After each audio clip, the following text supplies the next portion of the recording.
तो आपको पता था कि किस समय रात हो रही है, किस समय दिन हो रहा है।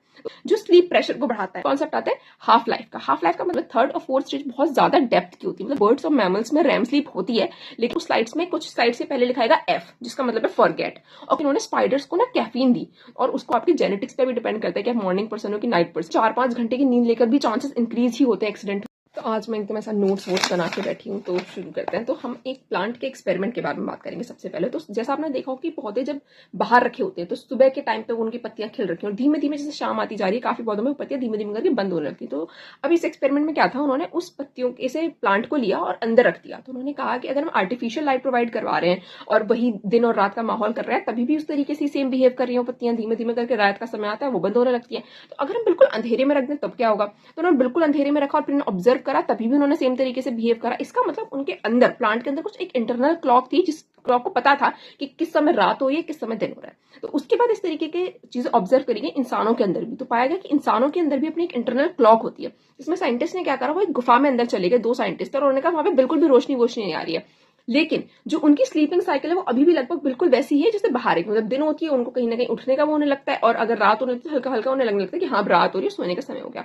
तो पाया गया कि हमारी जो सर्केडियन रिदम जिसे कहा जाता है वो कुछ 24 घंटे 15 मिनट की है। तो यहाँ से हम बात करते हैं ये स्लीपिंग साइकिल, ऐसे सर्केडियन रिदम कहेंगे बेसिकली। तो सर्केडियन रिदम का क्या कॉन्सेप्ट है बेसिकली। तो अब क्या होता है कि जैसे सुबह हुई, आपको पता है अब धीमे धीमे करके जैसी रात होने लगेगी तो हमारे एक हार्मोन रिलीज होता है जिसका नाम है मेलाटोनिन। तो मेलाटोनिन क्या करता है, बेसिकली आपको अलर्ट करता है कि अंधेरा हो गया, सोने का समय होने वाला है बेसिकली। तो अब यहाँ पे एक और केमिकल की बात होती है, वो एडनोसिन। तो एक तो होगी सर्केडियन रिदम, ये अलग कॉन्सेप्ट है। दूसरा कॉन्सेप्ट आता है एडनोसिन का। एडनोसिन एक केमिकल है जो स्लीप प्रेशर को बढ़ाता है। जितनी देर आप उठे रहेंगे उतनी देर धीमे धीमे एडनोसिन आपकी बॉडी में बढ़ता रहेगा। तो आप एडनोसिन जैसे ही बहुत ज्यादा हाई लेवल पे होने लग जाएगा, मतलब एक लेवल जब उसका थ्रेशोल्ड क्रॉस होगी तो आपको लगेगा कि अब मुझे बहुत ज्यादा नींद आ रही है। तो बेसिकली यहीं पे कैफीन भी आता है। कैफीन क्या करता है, जब आपको काफी लोग होता है ना कि उन्हें नींद ना आए इसलिए वो कैफीन या फिर कॉफी बेसिकली जिसमें कैफीन की मात्रा काफी ज्यादा होती है वो ले लेते हैं। तो इससे क्या होता है, जो कैफीन है वो इस तरीके से इमेजिन करो जैसे आपने अपने कानों में उंगलियां लगा ली ताकि बाहर की आवाज आपके ना जाए। तो बेसिकली एडनोसिन का जो लेवल है वो कम नहीं करता कैफीन, बस वो उसे रोक देता है। मतलब अभी बिल्डअप तो हो रहा है लेकिन आपको महसूस नहीं होगा। तो अब क्या होता है, इसकी वजह से ना कैफीन की वजह से एडनोसिन का बिल्डअप होता रहता है, लेकिन आपके ऊपर उसका कोई इफेक्ट नहीं पड़ रहा होता है। लेकिन जैसे ही कैफीन का असर खत्म होता है एकदम से एडनोसिन की वो आती है और फिर आपको बहुत ज्यादा एकदम से नींद जैसा लगने लगता है। तो यहाँ पे जो हमारे ऑथर है वो बेसिकली बात करते हैं कि कैफीन बहुत ज्यादा बुरा हमारी बॉडी के लिए क्यों है। कैफीन में एक और कॉन्सेप्ट आता है हाफ लाइफ का। हाफ लाइफ का मतलब क्या है कि कोई भी ड्रग आप जो कंज्यूम कर रहे हैं वो 50% आपकी बॉडी से निकालने के लिए कम से कम कितना टाइम लग रहा है। तो यहाँ पे वो बात करते हैं कि कैफीन को आपकी बॉडी से खत्म होने में 50% लगभग 5 से 7 घंटे लग रहे हैं। तो इमेजिन आपने अभी अभी अगर कैफीन का शॉट लिया तो उसको 50% तक खत्म होने से बॉडी में कम से कम 5 से 7 घंटे लग जाएंगे, और जो कि आपकी स्लीप साइकिल के लिए बहुत गलत है। अब एडेनोसिन हमारी बॉडी से रिमूव कैसे होता है, तो जब आप सो जाते हैं तो धीमे धीमे एडेनोसिन का लेवल वापस खत्म हो जाता है, और फिर अगले दिन जैसे आप उठेंगे तो एडेनोसिन धीमे धीमे करके वापस बढ़ने लगेगा। अब हम एक नए कॉन्सेप्ट की तरफ आते हैं, वो रैम स्लीप और एन रैम स्लीप। तो REM रैम इसका मतलब क्या है, रैपिड आई मूवमेंट। तो बच्चों को ऊपर देखा गया कि जब बच्चे सो रहे थे तो उनकी आंखें ना मूव कर रही थी इधर से उधर, वो हो गए रैपिड आई मूवमेंट। अब ये ना सब में पाया जाता है, एडल्ट्स भी रैम स्लीप और एन रैम स्लीप के उसमें जाते हैं। तो पाया क्या गया कि जब एक इंसान सो रहा होता है तो वो अलग अलग स्टेजेस में जाता है। सबसे पहले एन रैम स्लीप और फिर रैम स्लीप, इस तरीके से स्टेजेस चलती रहती है जिसके बीच में लगभग 90 मिनट्स का गैप होता है। तो जैसे मानो सबसे पहले एन रैम स्लीप आई, फिर थोड़ी देर बाद रैम स्लीप आ गई, फिर एन रैम स्लीप आ गई। तो पाया ये गया कि शुरुआत में एन रैम ज्यादा होती है और सुबह के टाइम में रैम स्लीप ज्यादा होती है। तो मानो जैसे कि आप 12 बजे रात में सोए और आपको अगले दिन 8 बजे उठना होता है नॉर्मली, लेकिन आपको किसी काम की वजह से 6 बजे उठना पड़ गया। तो वैसे तो आपकी सिर्फ 2 घंटे की नींद है, मतलब सिर्फ 25% नींद आपकी उस टाइम पे गई, लेकिन आपकी 50 से 60% रैम स्लीप चलेगी, जो कि आपके लिए काफी इंपॉर्टेंट है। इसका मतलब सिर्फ 2 घंटे की नींद का भी आपके ऊपर काफी बुरा इंपैक्ट हो सकता है।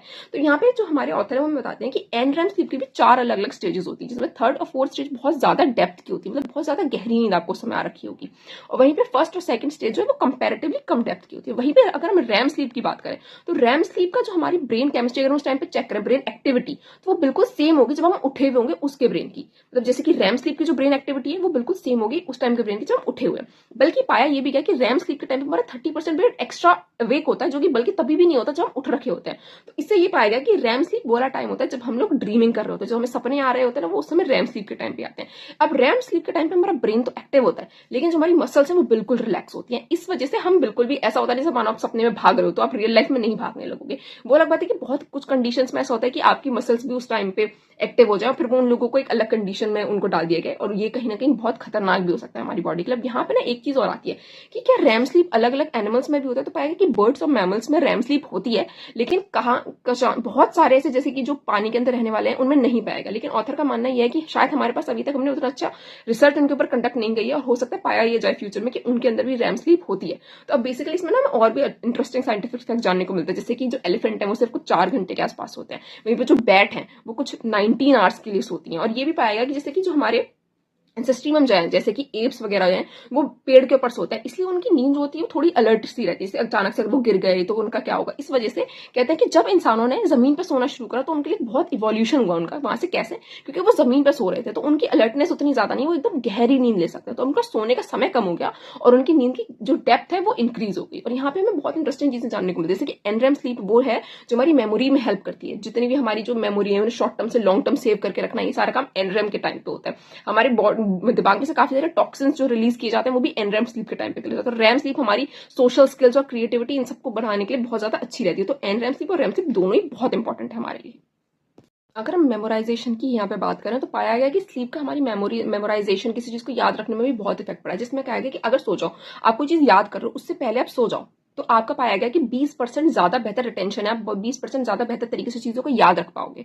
और वहीं पे एक और एक्सपेरिमेंट में बेसिकली हमने ये देखा कि मानो आपने कोई चीज याद करी उसके बाद आप सो जाओ तो क्या फर्क पड़ेगा। तो उसमें पाएगा कि जो हमारी मेमोरीज होती है वो पहले हिप्पोकैम्पस में सेव करी जाती है, जहाँ पे शॉर्ट टर्म के लिए चीजें सेव रहती हैं, फिर वहीं से ये चीज सोने के बाद में नियो कॉर्टेक्स में सेव करते हैं, जहां पे लॉन्ग टर्म के लिए सेव रहते हैं। तो बेसिकली सोने की वजह से, जैसे आपका अगर मानो एग्जाम है और आप एग्जाम के बाद टाइम से सो जाओ और अच्छी से नींद ले लो, तो चांसेस है कि आपको बहुत ज्यादा बेहतर तरीके से जो चीजें आपने याद करी वो याद रहेंगी। यहाँ पे 2 एक्सपेरिमेंट आते हैं। पहला वाला एक्सपेरिमेंट मुझे बहुत ज्यादा इंटरेस्टिंग लगता है, जिसमें बेसिकली ये था कि मानो आप यहाँ पे आपने एक बंदे को कहा कि आपको कुछ स्लाइड्स दिखाई जाएंगी, उस स्लाइड्स में कुछ स्लाइड से पहले लिखाएगा एफ जिसका मतलब है फॉरगेट, और कुछ स्लाइड से पहले लिखाएगा आर जिसका मतलब है रिमेंबर। मतलब आप जो एफ वाली स्लाइड्स है उन्हें भूल सकते हो, लेकिन जो आर वाली स्लाइड्स है उसको बहुत ध्यान से याद रखना है। तो 2 अलग अलग ग्रुप बनाएगा, उनके साथ एक्सपेरिमेंट करा गया।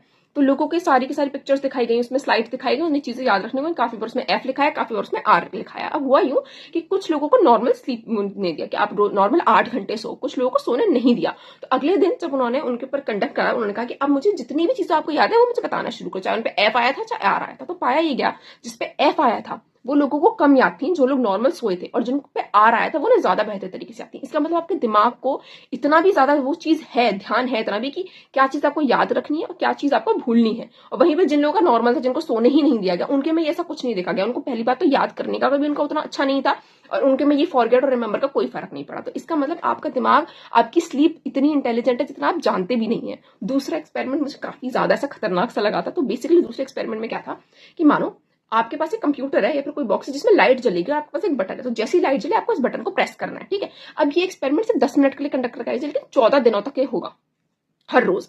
तो बेसिकली इसमें अलग अलग ग्रुप बनाए गए। पहले ग्रुप को 3 दिन तक लगातार नहीं सोने दिया जाएगा, दूसरे ग्रुप को 4 घंटे के लिए सोने दिया जाएगा डेली, तीसरे ग्रुप को 6 घंटे के लिए, और चौथे ग्रुप को 8 घंटे की नॉर्मल नींद मिलेगी। तो जिस ग्रुप को 8 घंटे की नींद मिल रही थी उनका स्टेबल रहा परफॉर्मेंस हर उसमें, लेकिन जिनकी जैसे ही पहले दिन 24 घंटे कंप्लीट हुए, उन्हें एक भी दिन मिनट की नींद नहीं मिली, उनका परफॉर्मेंस 400% से गिरा। मतलब उनको 400% टाइम उनका रिडक्शन हुआ उसमें परफॉर्मेंस में। और वहीं पे जो लोग थे जिन्होंने 4 घंटे की नींद ली थी सिर्फ, उनका देखा गया कि 6 दिनों तक तो चलता रहा, लेकिन 6 दिनों तक धीमे धीमे रिडक्शन होते होते उनका भी वही सेम हाल हो गया जैसे 24%, मानो जिन्होंने 24 घंटे की नींद ना ली हो। मतलब 6 दिनों के बाद जो लोग 4 घंटे की नींद ले रहे थे उनके परफॉर्मेंस में भी 400% का रिडक्शन हुआ, और वहीं पे जो 6 घंटे की नींद ले रहे थे उनके परफॉर्मेंस में भी 10 दिन के बाद लगभग उतना ही रिडक्शन होने लगा, मानो उन्होंने 24 घंटे की नींद ना ली हो। इसका मतलब आपके लिए 8 घंटे की नींद बहुत जरूरी है। उससे कम नींद पर कहीं ना कहीं आपकी बॉडी पे एडवर्स इफेक्ट्स पड़ सकते हैं, और पढ़ ही रहे हैं। मतलब बेसिकली ऑथर ने ये चीज बहुत ज्यादा एम्फसाइज करी है कि 8 घंटे की नींद बहुत ज्यादा जरूरी है। पाया गया है कि पूरी तरीके से नींद न लेने पे आपके इम्यून सिस्टम पे फर्क पड़ता है, आपके हार्ट डिसीजेस के चांसेस बढ़ जाते हैं, आपके डायबिटीज के, वेट गेन वगैरह इन सब चीजों के चांसेस बढ़ जाते हैं। और अगर आप ये किताब पढ़ेंगे ना तो उन्होंने इतने सारे डाटा और इतनी सारी चीजें शो कर रखी है ना कि पता नहीं कितना एडवर्स इफेक्ट पड़ता है आपकी सेहत के ऊपर अगर आप ढंग से नींद ना लें। और पूरी एनरेम स्लीप हो चाहे रैम स्लीप हो, आपकी सारी चीजें इतनी ज्यादा जरूरी है। इसका मतलब 8 घंटे की नींद बहुत ज्यादा जरूरी है। उसके बाद ऑथर बात करते हैं बेसिकली आर्टिफिशियल लाइटनिंग के, जो कहते हैं कि जिसकी वजह से हमारी उसमें और ज्यादा दिक्कत आई है सोने में। तो बेसिकली ब्लू लाइट फिल्टर या ब्लू लाइट की वो बेसिकली बात करते हैं और कहते हैं कि अब हमारे साथ क्या होने लगी, जैसे मेलाटोनिन प्रोड्यूस होता है ना धीमे धीमे करके, जैसे रात का टाइम होने लगता है हमारे दिमाग में, जिससे हमें पता चलता है कि हाँ अब रात हो रही है, सोने का टाइम हो गया। लेकिन अब ये जब ब्लू लाइट आपकी उस पर पड़ती है आंखों पर, तो इसकी वजह से जो मेलाटोनिन का वो है वो डिले हो जाता है। जिसका मतलब जैसे मानो अभी आप 11 बजे बैठ के फोन चला रहे हो, लेकिन क्योंकि आपको इतनी ज्यादा लाइट आपके उस पर पड़ रही है कि जब आपको मेलाटोनिन है उसको ऐसा लगा कि वो 2-3 घंटे पीछे ही चलेगा। इसका मतलब भले आप 12 बज रहे हो, लेकिन उसके हिसाब से भी 9 बज रहे हैं, या फिर 2 घंटे के पीछे चला रहे हो 10 बज रहे हैं। तो ये चीज आपके लिए बहुत ज्यादा गलत है। इसके ऊपर भी एक एक्सपेरिमेंट करा गया, उसमें पाया गया कि कुछ बच्चों को उन्होंने सोने से पहले आईपैड दिया और कुछ बच्चों को नॉर्मल किताब दी। अब आईपैड पर वो किताबें पढ़ रहे थे और नॉर्मल उसमें भी फिजिकल उसमें किताब पढ़ रहे थे। तो पाया ये गया कि जो बच्चे आईपैड से किताब पढ़ रहे थे उनकी मेलाटोनिन के उसमें 50% तक मेलाटोनिन रिलीज होने में 50% तक रिडक्शन था। और वहीं पे उनके सोने की उसमें भी 3 घंटे फर्क पड़ रहा था। मतलब मेलाटोनिन जो उनका वो 3 घंटे पीछे चल रहा था। मतलब जैसे अभी 12 बज रहे हैं तो उनके हिसाब से उनके दिमाग में बेसिकली कहीं ना कहीं 3 घंटे पहले की साइकिल चल रही थी। और इससे ना आपको पता चलता है कि कितने सारे एडवर्स इफेक्ट है। इसमें मैं एक और वो चीज करने जा रही थी जो मैं बीच में भूल गई। बेसिकली ये था कि उन्होंने स्पाइडर्स को ना कैफीन दी और उसको अलग अलग और भी तरह के ड्रग्स दिए। तो उनको बेसिकली उसके बाद स्पाइडर वेब देखा कि वो कैसा बना रही है। तो पाया गया कि जो कैफीन के बाद का स्पाइडर वेब था वो सबसे ज्यादा बेकार बना रही थी। उसके अलावा एक छोटे मोटे फैक्ट थे इसमें, जैसे कि कहा जाता है ना मॉर्निंग पर्सन और नाइट पर्सन। तो बेसिकली ये था कि वो आपके जेनेटिक्स पे भी डिपेंड करता है कि आप मॉर्निंग पर्सन हो कि नाइट पर्सन हो।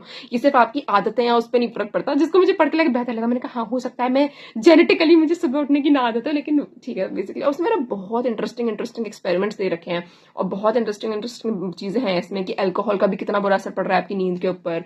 और बहुत सारे एक्सपेरिमेंट्स हैं कि जितने चांसेस आपके एक्सीडेंट्स वगैरह होने के भी कितने ज्यादा बढ़ जाते हैं अगर आप पूरी तरीके से नींद ना लेकर भी अगर आप कार वगैरह चला रहे हैं। इवन 4-5 घंटे की नींद लेकर भी चांसेस इंक्रीज ही होते हैं एक्सीडेंट वगैरह होने के। तो this is a very nice book. और लास्ट में जाके हम सिर्फ एक चीज लेंगे कि 8 घंटे की नींद लेना बहुत ज्यादा जरूरी है।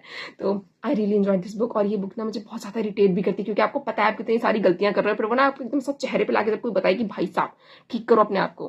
तो yup, I really enjoy this book. और मैं भी बस इतना ही ठीक है। तो hope you have a really nice day, hope to see you again, bye bye.